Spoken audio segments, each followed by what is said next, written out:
La cité éternelle a une porte et cette porte est étroite. Matthieu 7, 13, 14. L'étroitesse de cette porte, ce sont les sacrifices que nous sommes capables de faire, l'austérité du comportement, un ascétisme fonction de la capacité de chacun.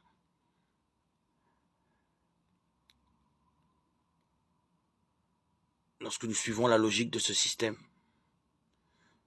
nous aboutissons à une conclusion d'avoir l'attitude volontarisme, redoutable. Car dans cette perspective, le salut n'apparaît plus comme le don de Dieu, mais comme le fruit de l'effort de l'homme. Une telle conception a-t-elle été abandonnée par l'ensemble du peuple chrétien? Ou, si elle a disparu, n'a-t-elle pas fait place assez souvent à un laxisme? Aucune de ces deux attitudes extrêmes n'est conforme avec le discours sur la montagne.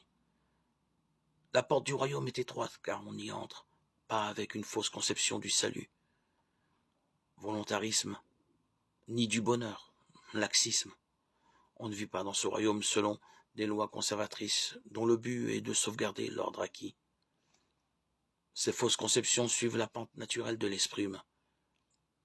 Tout homme, toute société, ont tendance à s'enfermer à l'intérieur de murailles sécurisantes. Murailles de tout ordre, argent, vertu, c'est-à-dire bonne conscience, loi du milieu. Idéologie aussi, quelle qu'elle soit, car toutes, elles aboutissent à un conformisme. Idéologie dite conservatrice ou révolutionnaire. À quoi aboutissent-elles sinon, en ce cas aussi, à des lois du milieu? Rien de plus sécurisant que de savoir, se savoir entouré de gens du même avis que soi, du même clan que soi. Que ce soit pour assurer la sauvegarde d'un ordre apparent ou pour jeter des cocktails Molotov, rien n'est plus contraire à l'esprit du discours.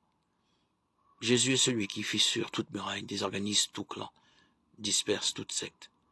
Vraiment, nous sommes à l'opposé d'une idéologie. La porte étroite n'est-elle pas essentiellement l'abandon de ses sécurités pour n'adhérer qu'à la seule sécurité de la promesse?